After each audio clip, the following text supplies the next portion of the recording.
Hello, good morning. I'm Dilip Thakore, editor of EducationWorld. Today we have with us today in our office in Bangalore, Dr. Marialena Fernandes, who's the professor of music at the University of Music and Performing Arts in Vienna, Austria, where she's been teaching since the year 1991. That's right. Psychology graduate of St. Xavier's College, Bombay, after which she went to study, got her master's and PhD at music sociology at the same University of Music and Performing Arts. She's also a concert pianist who's given performances in 45 countries around the world. That's right. Right? Yes. Welcome. Thank you. Very kind of you to drop in at our office Thank today. you very much. It's a pleasure. Yeah. So I thought we'll introduce you to our many viewers online and our readers in the education world, and perhaps learn from you a little bit about the advantages, the pains and pleasures of learning music, making a career in music. Yes. So how come you switched from learning psychology to music? You know, to be honest, I never switched. Oh, okay. I never switched. My mother tells me I played the piano before I spoke, and she was an absolutely ardent and enthusiastic musician. Never worked because my father, we had 5 children and he had his wife at home. But she taught all the neighboring little kids. So all along throughout your school and university, Absolutely. you were playing and practicing. I was always playing, practicing, did all the exams of the Royal Schools of Music of Trinity College, which was at that time, most often, without being arrogant or modestly enough, I topped the Indian list. Oh, very And good. there was never a school because European music was just given, to a certain part, and it's coming from Goa and Mangalore. But my father being the head of a British company in Bombay, that's where we studied in school and then in college. But I played for all the functions. Clare Road Convent, Convent G. St. Mary. Oh, in Bombay? In Bombay, in Baikala, where we lived at that time. Yes. And I played for all the assembly occasions, everybody, I accompanied them because I had this ear, and I think the passion was so strong. My poor father, who was actually a scientist, had no idea what to do with me. So when I finished college, I played even in St. So Xavier's. this was all done not as a drill, but out of love of music. Exactly. It was more a drive than a drill. Right. And to the extent that these poor parents of mine just didn't know what to do with me. So going to study in Vienna, which is really the home of classical music, That's right. right? Was also not a coincidence because in the year after I finished my graduation, my professor, she was a teacher who taught me once a week. In She Mumbai. said in Mumbai, Madam Olga Kran, who was really my mentor, said, listen Marialena, it's 1970 and Beethoven is celebrating his 200th centenary. So why don't you take part in the competition organized by the Max Muller Bhavan, which was the Goethe Institute. Oh, okay. And my father had, of course, all the guys lined up ready for the arranged marriage. And I took part in this competition, and believe it or not, I won the first prize. That's for the whole of India. Right? That was for the whole of India, Wow. which gave me the opportunity through the Max Muller Bhavan, which is the Goethe Institute, to send me abroad. Oh. So I started this in Munich because, of course, it was a German institute, and then I was terribly homesick. But the homesickness was not as strong as the passion to continue my music. So I went with my professor to Vienna because he had got a job there. From Munich. From Munich.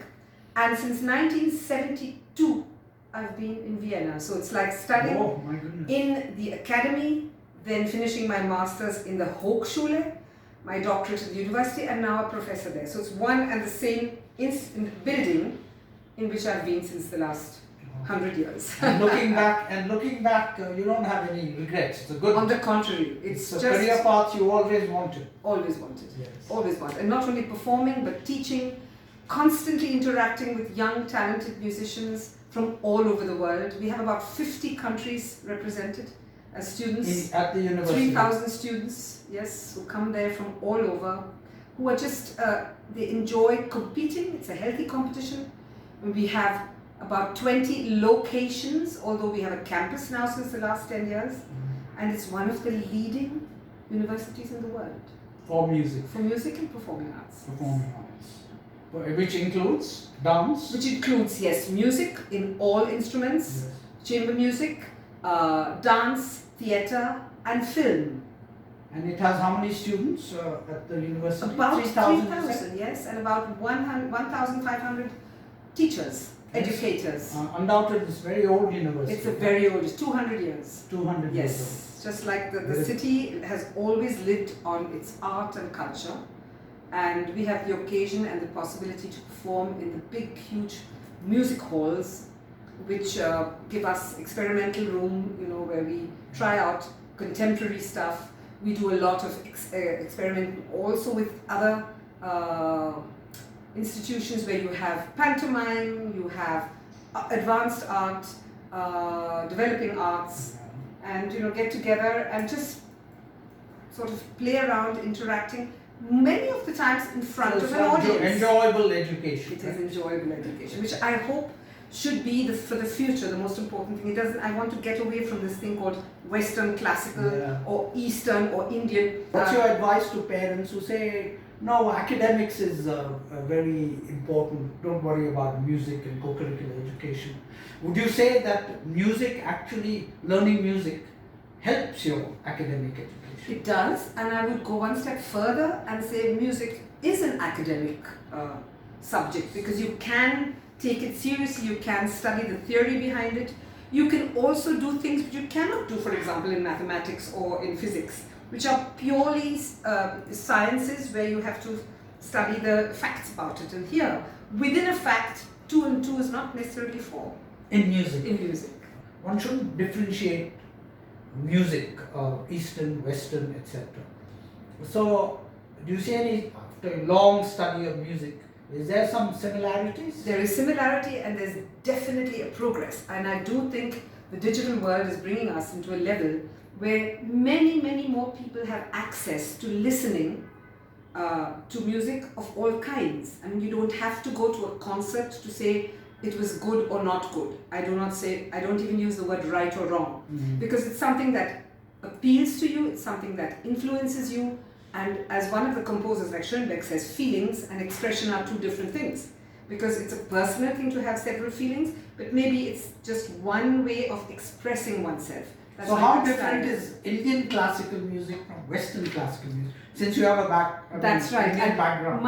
And to tell you, my PhD was written, the thesis, on the Konkani song, which is where I come from. Okay. And during 400 years Portuguese tradition, Portuguese colonization, how music changed from the early 17th century to today. And now the Goans and the Mangaloreans are going one step further and using those ballads and those contra dances of the Portuguese, and including Decanis and Dulpods, which are from the Hindu religion. So there is tradition and collaboration, which is becoming something very common. So one just listens to all of it and chooses for him or herself. And this is what I would say to parents.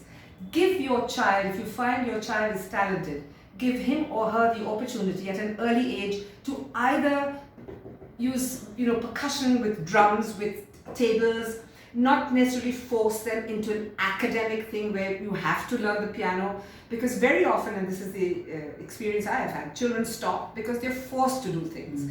Give them that opportunity, and there's no... To play the instruments of their choice. Instrument of their choice, and there's no age where you can say it has to be done at the age of 3 or 4, because if you start later, then it doesn't matter, because then the involvement is there and the joy of doing it, which I think is very important in a technical world like today. So, do you do fusion music? I do a lot of fusion music, and when I come to India with my project, which has been going on since the last 6 years, I make it a The project being to bring musicians from the West. The Quest of Passion, which I take from my university, students whom I know, whom I feel would interact and collaborate, and I set them, when I come to Bangalore, Mangalore and Goa, against or with young, talented, enthusiastic members. They can be teachers, they can be kids. From India? From India, only from these 3 cities, because it's impossible to do the whole of India as a continent.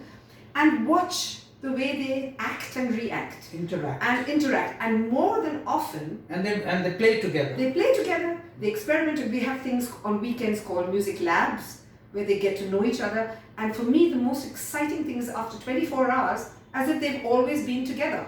So is it available online? Not yet, since it happened just last week. Oh, no, but we're going to put it on. Yes, you have it. We have YouTubes done, and we have teachers who are also being part of us.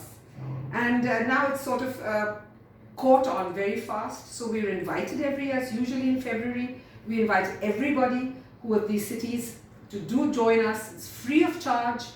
We have performances where we invite these young people, and they have no idea. We've even gone into villages and worked with Siddhi.